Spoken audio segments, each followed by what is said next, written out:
Hey, if you are a permanent jewelry business owner or any other kind of small business owner who does a lot of market events, this video is for you. I know that oftentimes we find ourselves asking or crowdsourcing information. So, asking our friends, family, Facebook groups, all that kind of stuff, whether an event is a good idea or worth it. And I'm here to tell you, you may be getting bad advice. Sometimes the opportunity is just not where everybody is looking. Hey guys, I am Nikki Novak. I am owner of Adornable Permanent Jewelry here in Colorado, as well as Countess Wholesale and Business Consulting. I have, over the last 2 years, grown two successful businesses, and I believe in having a client first mentality. I think it's the only way to grow and scale a sustainable business. So, I'm here to talk to you about thinking strategically about the events and markets and who is going to be shopping at them. So, in full transparency, this came from a post that I recently saw, but this is just one example of many that I see where business owners are crowdsourcing information. They're asking for business tips from a large group of people who don't personally know their business. So even if they're in the same industry, they don't personally know their business. And I love you all so much. I love part of the reason why I do love Facebook groups is because I do feel like people are so generous with their knowledge and information. But again, they don't know your business. They don't know your situation. They don't know the demographics of your clientele. And oftentimes, people are speaking and giving advice about situations they've never been in before. So, one example where I saw this recently, and if you are a part of this conversation, forgive me, but I saw in a Facebook group for permanent jewelry artists, somebody wrote, "Hey, I've been invited to a cheerleading competition. Has anybody done one before? What are your thoughts?"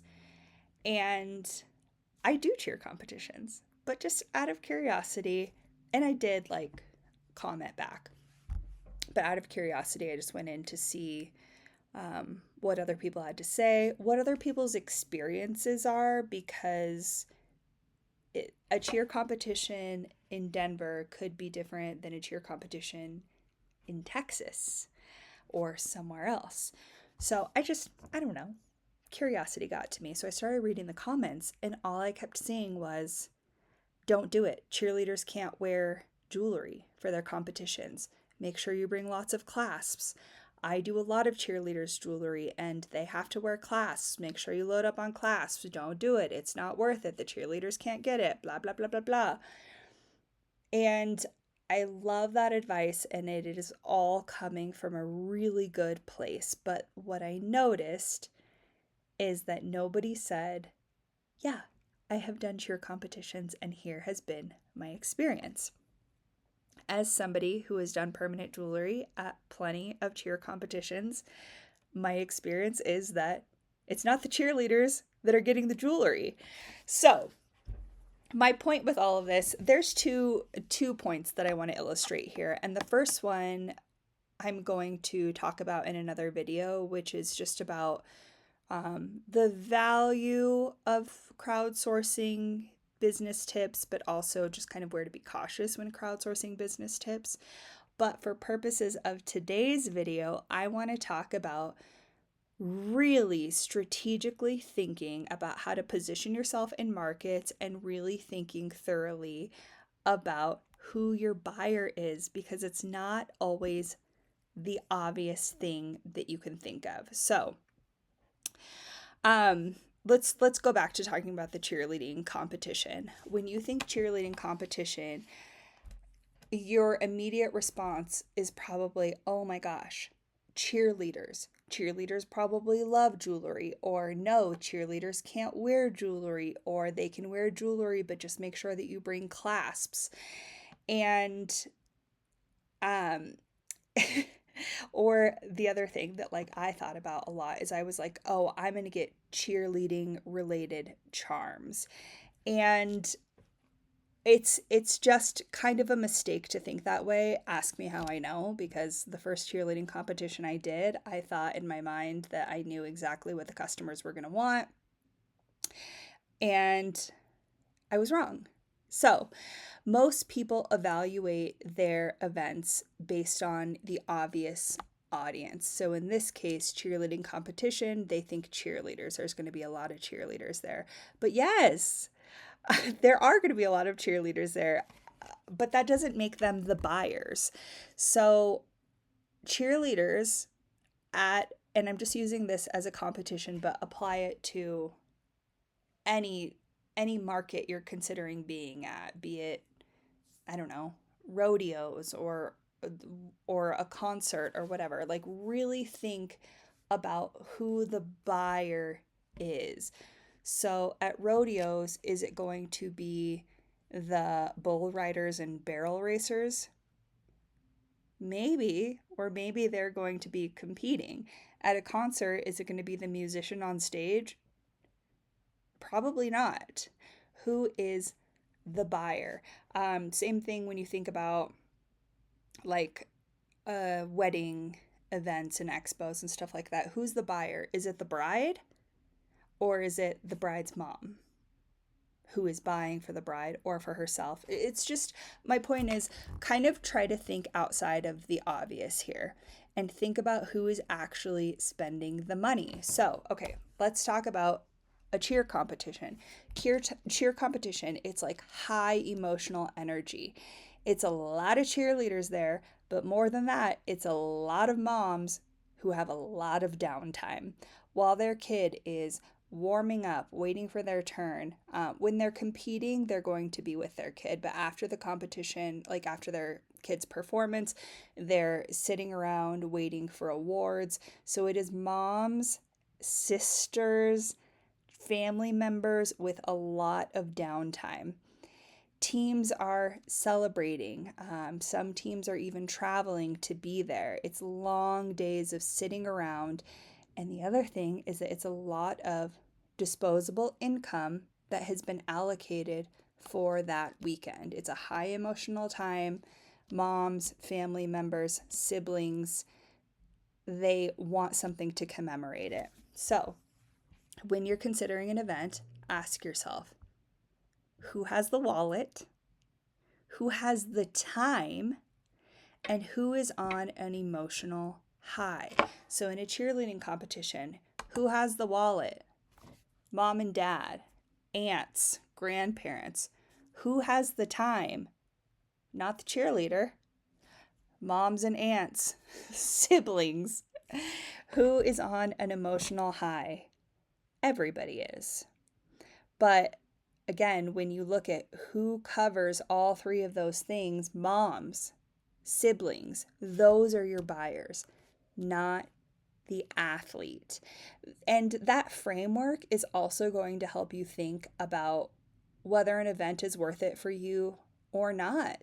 Because when you think about who has the wallet, who has the time, who is on an emotional high, this event may not have anybody that fits into those categories for you, and that is okay. Sometimes it's worth a try anyway, and you may be surprised, but you may decide that maybe it's not worth it, or you may live and learn and do it and then learn that it wasn't worth it.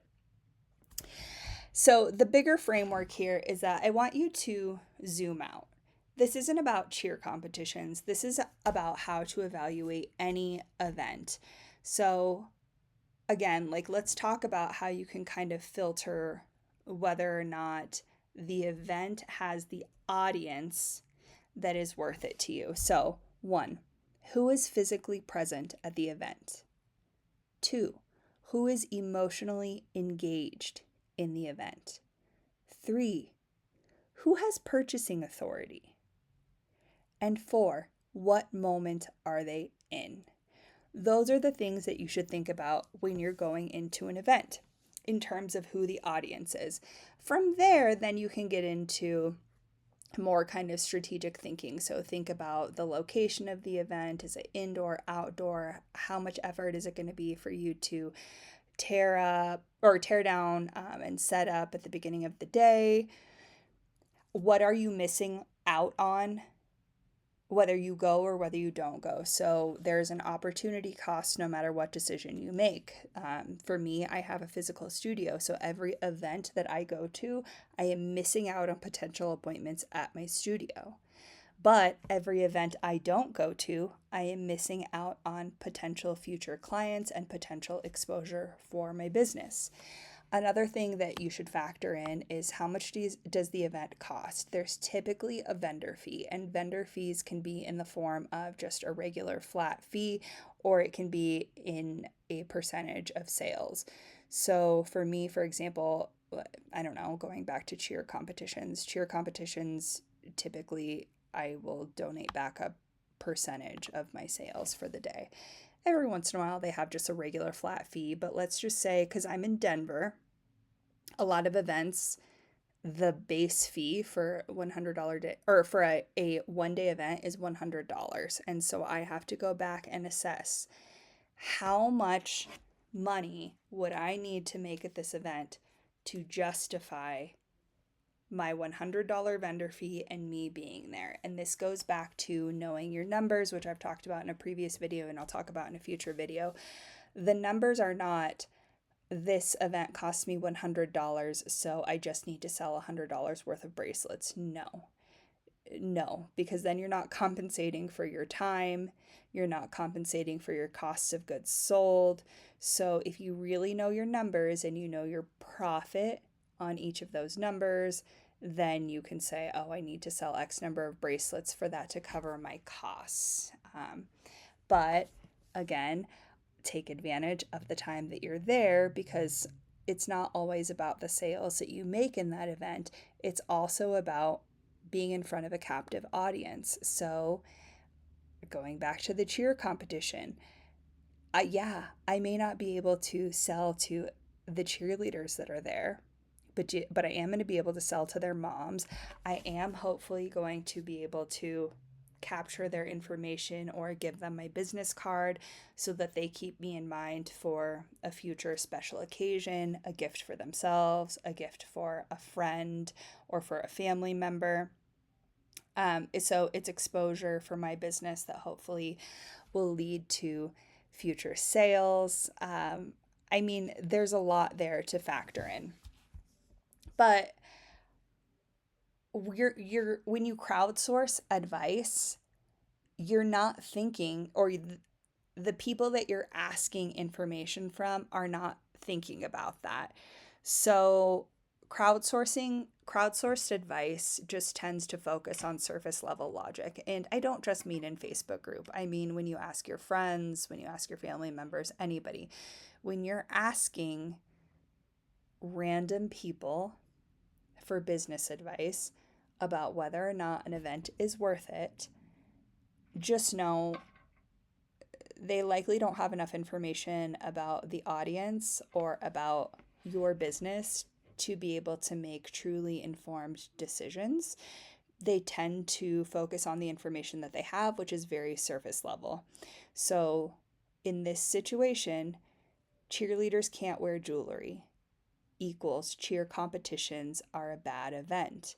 Whereas more strategic logic would be moms are bored and they're emotionally charged, so this is a great event. And there's the difference between thinking strategically and getting strategic advice about your business versus crowdsourcing information. And I know that there's a lot of benefit to crowdsourcing information too, like just getting multiple opinions, um, feeling the support of people who are in it and who hopefully have gone through it. So, all that to say, it's not that there's anything wrong with crowdsourcing information. I would just say proceed with caution, and that it's always going to be more beneficial to take a more strategic approach or get more targeted strategic advice when you're trying to make decisions about events, so that you don't read 100 Facebook comments telling you that a cheerleading competition is a terrible idea because cheerleaders can't wear jewelry, or they tell you that you should load up on clasps and you get 100 clasps and then find that not one of those moms who actually bought the jewelry wants a clasp, or you miss out on the opportunity because everybody told you it was a bad idea. So, um, all I want to say here is that I when you're looking for confirmation that something won't work, you're going to find it. But if you are more strategic about your thinking and you partner with somebody who is able to help you kind of step out, zoom out, and think about your events strategically, then things start to change for you. So before you decide on an event, I want you to think about who, instead of thinking, hey, has anybody done this before, or do you think it's worth it? Ask yourself, who is the real buyer? What's the emotional moment that's happening? Is there spending behavior in this environment? And what would make me stand out here? And that reframes your decision. So, the loudest opinion in the room is not always the most profitable one, and opportunity often hides behind assumptions. So, if you're willing to think one layer deeper than everybody else, then you'll see things that others miss. And if you want help evaluating events or refining your strategy in a way that's specific to your business, I do offer client first strategy sessions. We can meet for a half an hour or an hour.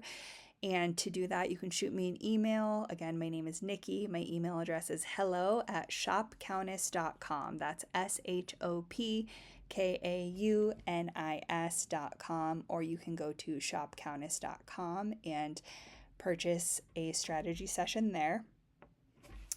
I appreciate you all so much. I hope this was helpful. More to come about choosing an event and the benefits and things to consider when crowdsourcing information. Thanks.